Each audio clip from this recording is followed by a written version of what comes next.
Today I'd like to share with you a little bit about that engine in the background now.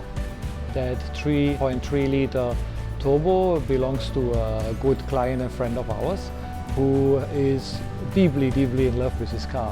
Who could blame him? However, he always seeks for ways to modify the car in order to make it faster. In the same time, he has a very strong sense to keep it still reliable. We will be taking off this 3.3 liter cylinder heads. We will be taking out the crankshaft, and then we will be reinforcing the crankshaft connection to the connecting rods by using these reinforced bolts, as well as reinforced MAHLE connecting rod bearings. We'll be moving on to changing the pistons and cylinders. It comes with the bolts as well as all the piston rings that are needed, from the 3.3 liter that we currently have to 3.4 liter. To sum it all up, we will install the camshafts of the 911 SC. Now, about these camshafts, there's something I like to talk to you about it. If you are looking at these cam loops over here, the valve will be opening faster, stay open longer, and close faster. So that will get us a much better filling degree of the combustion chamber, and so we will be getting more gases into it.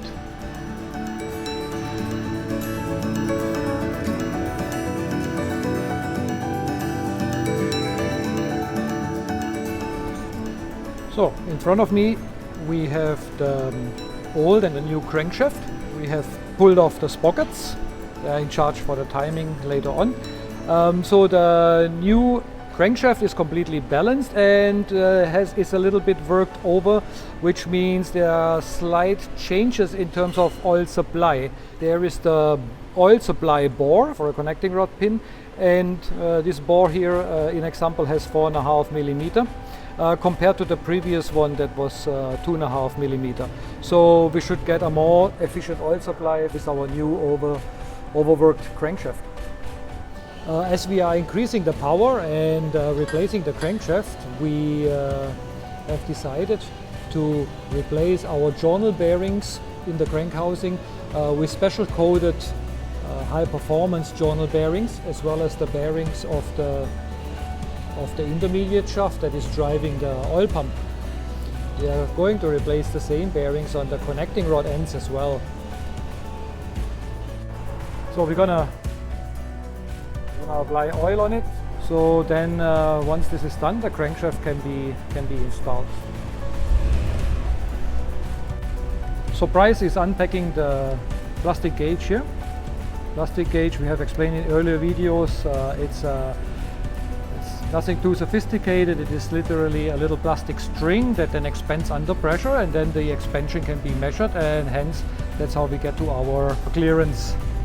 So the clearance number are marked on our specification, and now we're going to prepare the plastic gauge and apply it on our crank.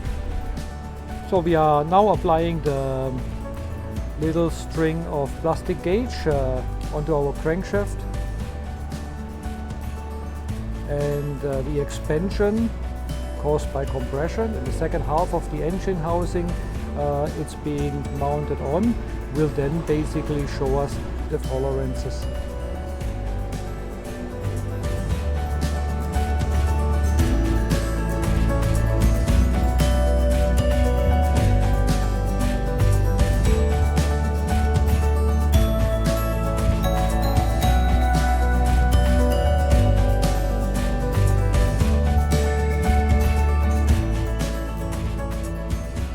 So we have inserted all the screws and bolts into the housing, and we have compressed it with a low tightening torque, taking into consideration that later on with the correct tightening torque we're going to scratch the bolts and nuts a little bit, so we wouldn't want to do that at this point of time.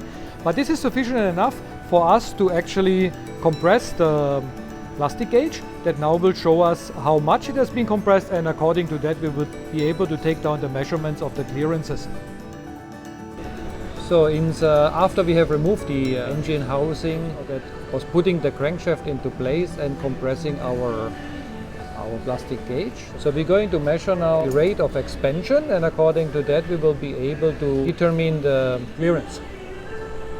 So Price is checking here with the list. What are we having here? 0.051. 0.051. 0.051. So over here we have made a little list that shows us our crankshaft pins. The main bearings are marked right here, and the main bearings 1 to 7 have to be within the range. So we have pretty much compiled our clearances of the main bearings. This here, where my finger is right now, are our two clearances that we have recorded so far. So we only have 5.1 and 7.6. So most of them are in the 5.1 range, slightly above the 5.1 range. Two of them were coming closer to the 7.6 range. The arrow below means that it's not quite 7.6, it's still a little bit less clearance than 7.6, which then automatically would put us into our range. We are here with our crankshaft of our 930 Turbo. We are about to do a job that you can actually view in one of our previous videos. Basically what we will do, we will replace all the bearing with high performance bearings here. For that we would need to take off the connecting rods. And after we have done that, we will be using also high performance bolts to cater for the stronger forces that will be applied later on from having a bigger bore, a bigger capacity of the engine. During the video we'll be using the plastic gauge. You can see in our previous video how the plastic gauge was used.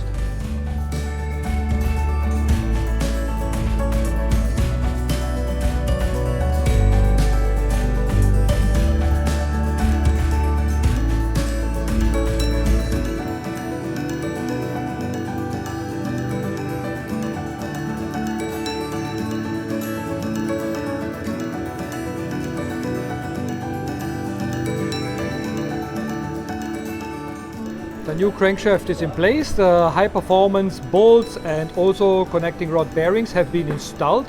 There is a slight difference in terms of tightening torque. Porsche would use a torque of 15 Newton meter plus 90 degree to tighten up the connecting rods. However, with the ARP high performance parts we are using 40 foot-pounds in one go. Now this crankshaft is now ready to be installed back into the crank housing. On the other side we have now the crank housing here with the main journal bearings already installed, and the crankshaft is now going on top of that, followed by the intermediate shaft and the oil pump, which will be also running on these high performance specially coated bearings. The crankshaft has been laid back into the crank housing. Here we are checking the longitudinal free play. It's supposed to be 0.1 millimeter, which we have right now in our filler gauge. So we are very good to go. We're going to clean up the contact surface of the second engine half, and then we will be assembling this crank house back together. So guys, we are in the midst of setting up our valve spring set for our engine. Now before we start, I like to explain again that we are using a different camshaft. So over here we are having the new camshaft, which is a performance camshaft. Over here we have the original camshaft. Now as you can see, on the original camshaft we are reaching the apex of the loop in a slow manner, stay up on the apex shortly and close the valve back up. On the performance camshaft it opens faster, stays open longer. You can see that this surface here is much greater and then closes faster. So basically we have a shorter opening time of our valve with the original camshaft than we will have with the performance camshaft, where the loop is larger and hence we will have a longer opening time, but we will also reach to the apex of the loop here much faster as we are staying open longer. Now that requires our spring set also to be a little bit stronger. Now here we have a spring set of our new setup and the spring set of our old setup. So as you can see, there is a very big difference in terms of of height. So I am measuring the spring set now together with the base and retainer plate. We did other measurements earlier without it. So we have round about 1 centimeter of difference here. Now we did our calculations already. In order to accommodate for our new setup, we will need to see how high will be the installation height of this new spring. We compressed them earlier.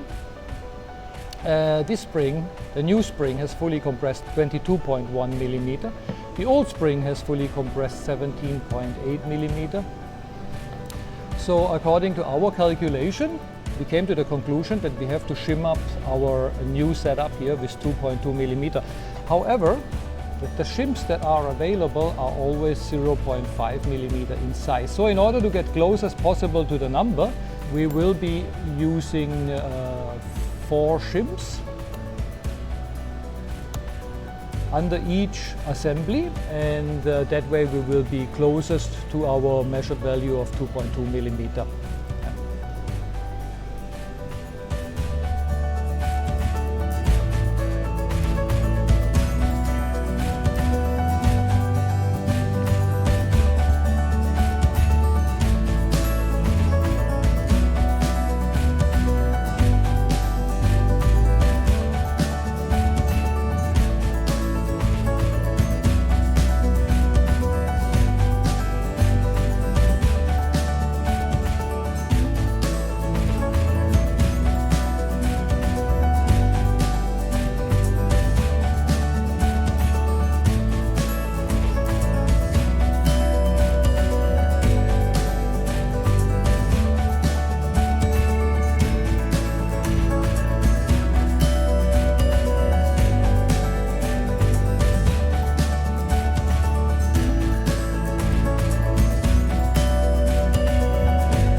So in our 930 turbo we are installing new cylinder sleeves, which is a setup of 3.4 liter instead of 3.3. We also have the high performance MAHLE pistons, which of course naturally will come with a set of new piston rings. When we install a new setup of piston rings, we always like to measure the piston rings first. Our measurement tables are usually in inch if they are from the States, so they would have to be converted in millimeter. So what we're going to start with, we have a new piston ring here. As you see, the piston ring has an opening. We need to see whether this opening is actually within the tolerances or not. So we are going to install it. So we're going to install this piston ring.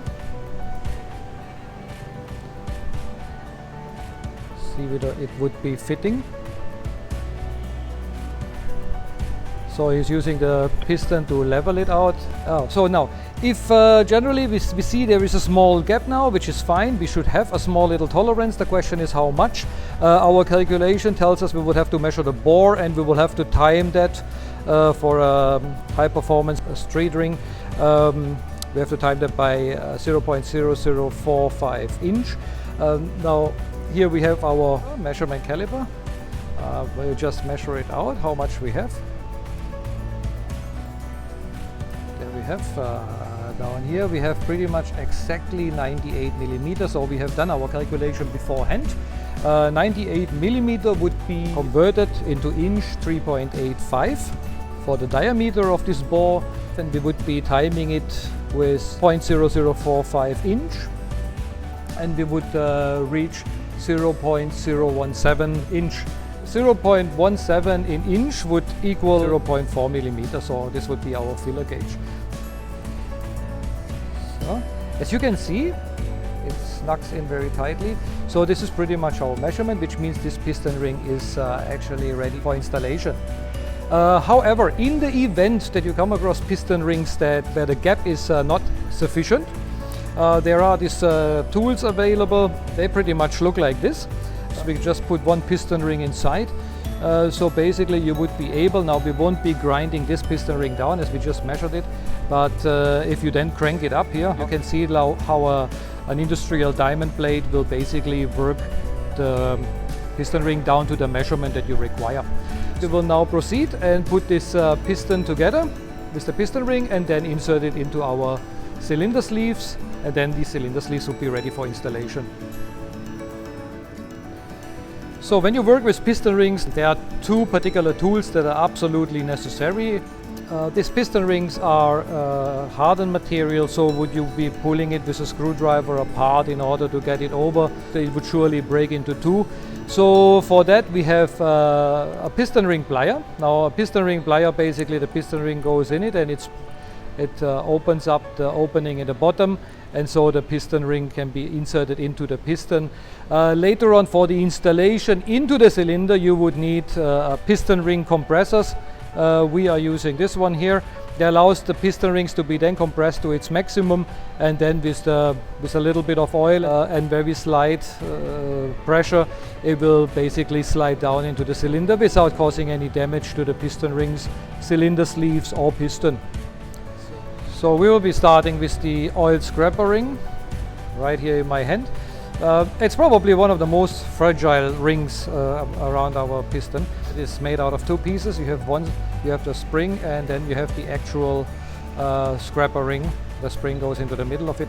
There you go.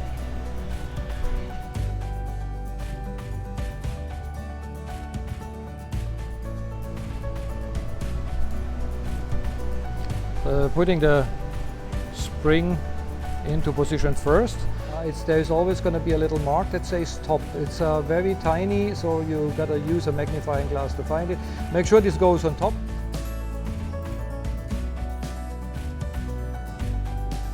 So like I explained earlier, the piston ring plier basically braces the piston ring, and once it touches with the flanks the piston ring, the centerpiece will expand and spread it open.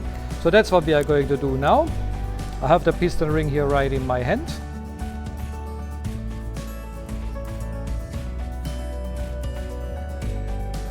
So the piston ring is very well inserted now, and the next moment here, we will be able to spread the piston ring. So this makes my life pretty easy, because all I need to do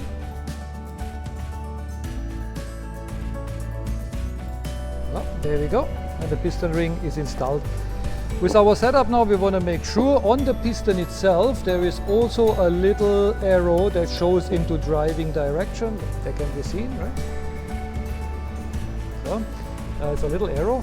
So here we have our cylinder. What I like to do, I always like to have the opening of the oil scraper ring on top, and the piston rings, secondary and primary, in 4 o'clock and in 8 o'clock position. And then we can use our piston ring compressor,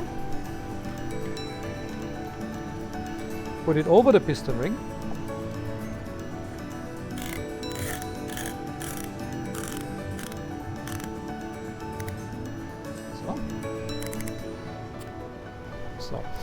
prior to that, we have oiled our piston ring compressor very well, so our piston rings are now compressed. So what we're going to do, we will take the back of a hammer, which is quite easy going, and we will just go ahead and knock it a little until the bottom comes out, so that we have a guide while we are installing it. So personally, when I have reached that stage, I like to use a little bit of oil again to just go around the surface of the cylinder to make sure that we have a very easy application of these pistons into our cylinder. So in the cylinder, you want to know that I call it the belly, is in the bottom of the engine. If this would be the original cylinder, we wouldn't have any cooling fins on top, but for the upgraded version we have cooling fins all around. It's just that they are a little bit more dominant in the bottom here. So this will be the bottom. So I'll place this down on a table with my arrow facing into driving direction, which is to my right. Sitting it down, I like to give it a little snatch here on top to make sure that the tool sits down properly. And once this is done, I take the back of the hammer, and there we go. So that's where our piston rings together with the piston is installed now. I will be moving up and down the cylinder comfortably, as you can see. I push them down a little bit Later we would have to expose the piston eye a little bit so we can put the connecting rod bolt into it and our circlips. And for now, we're going to put it aside and continue on the rest of our engine. When installing new cylinders and pistons, especially aftermarket ones, it is very important that the deck height is correct. Means when the piston comes up to top dead center, we've got to have a certain gap from the edge of the cylinder to the actual piston. For our setup, it should be between 1.1 and 1.2 millimeter. Now, how do we make this setup in our situation? Now, what we have done, we have installed the cylinders and pistons of cylinder number 1 and 4. We have provisionally tightened them down here with very light pressure, just so that our cylinder foot gasket here is compressed. And so what we're going to do, we're going to use a measurement caliper, rest it on the outside edge of our cylinder, and then we will cross over top dead center and see what kind of measurements we are going to get. Like I said, minimum measurement should be 1.1 to 1.2.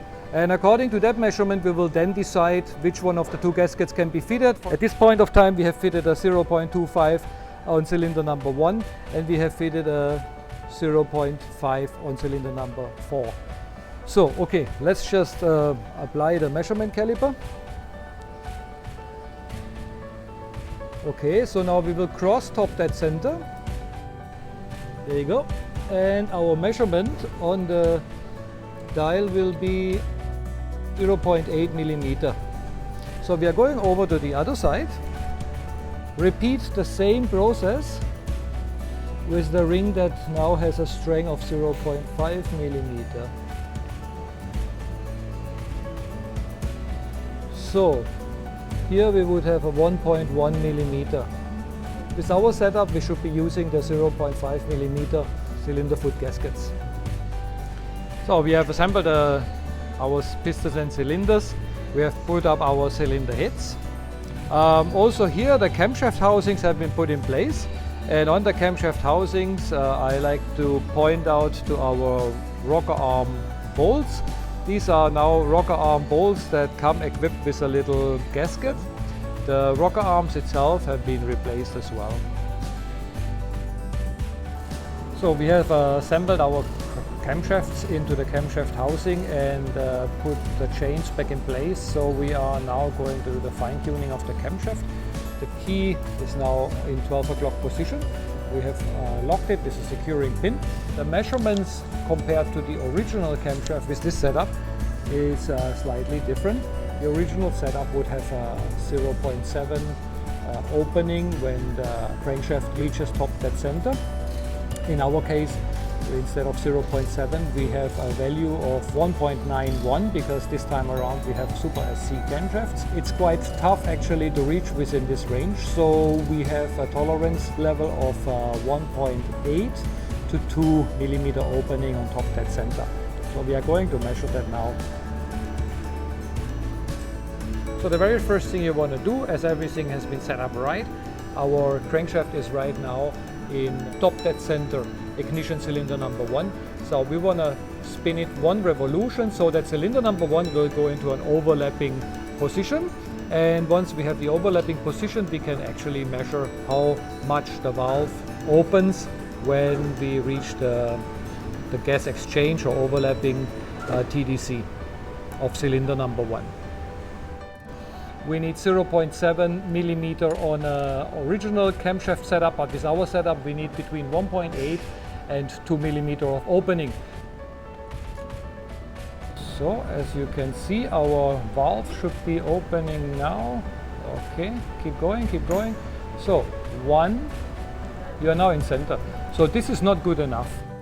So down here on the camshaft of bank number 1, we have now shifted our little pin a couple of times. So we make it one more run. As we spin it, one more run to top dead center. So now we will be reaching top dead center, so our gauge is starting to open.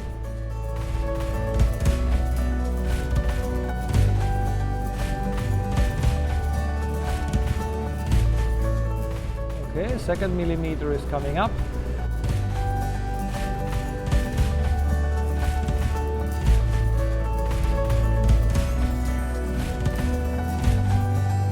Okay, so that is basically where we are ending up by reaching exactly our marking. The marking over here is Z1, aligning exactly with our seam of the engine.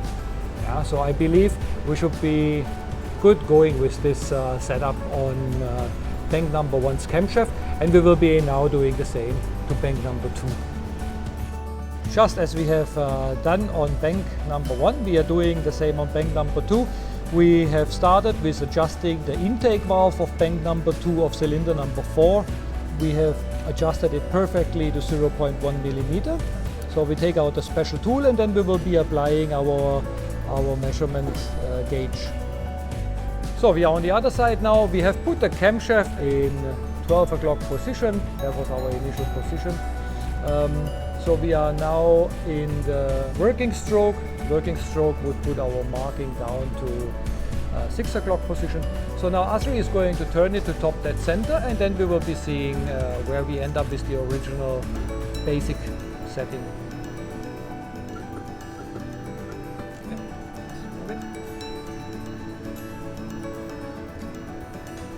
Okay, so we have a 0.6 millimeter opening of this valve. Of course, we also need here between 1.8 to 2 millimeter opening. So we'll be starting setting our little key pin and see where it gets us with our measurement. So we have done the setup. So Asri is going to spin it one more time into overlapping TDC. So the opening starts, there we go. So 1 millimeter, let's keep going, 1.5.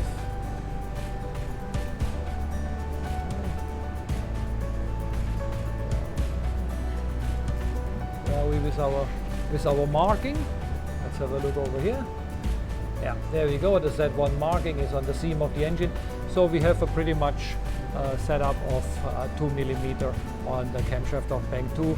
I think we had a 2.02 or 03 on the bank 1. So this is the closest we can get to the tolerances. So we will be working with this setup.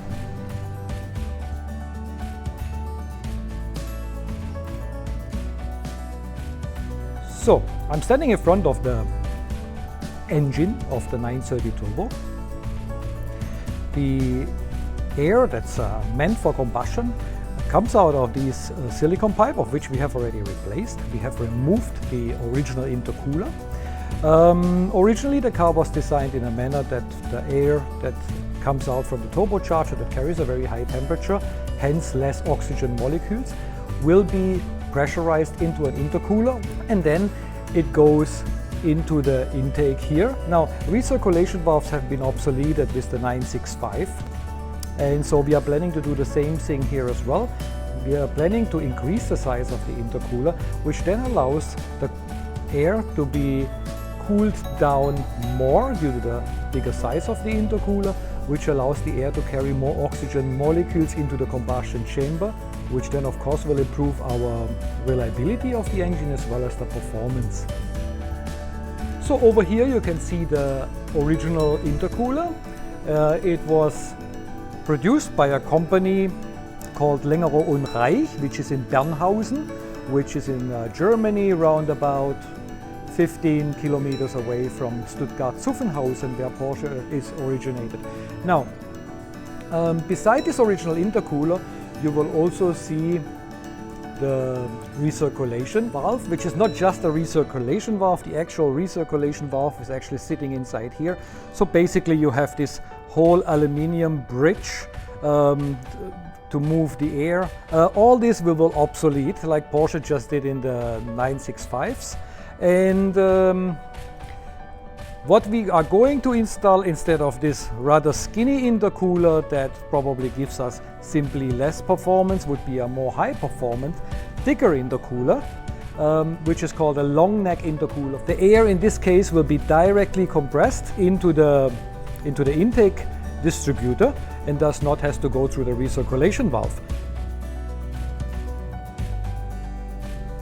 So guys, if you have any questions, just type it into the comment box below and we try to answer to our best ability. And now that stuff is going to be installed, and afterwards we take the car for a road test and see how much the car has actually improved.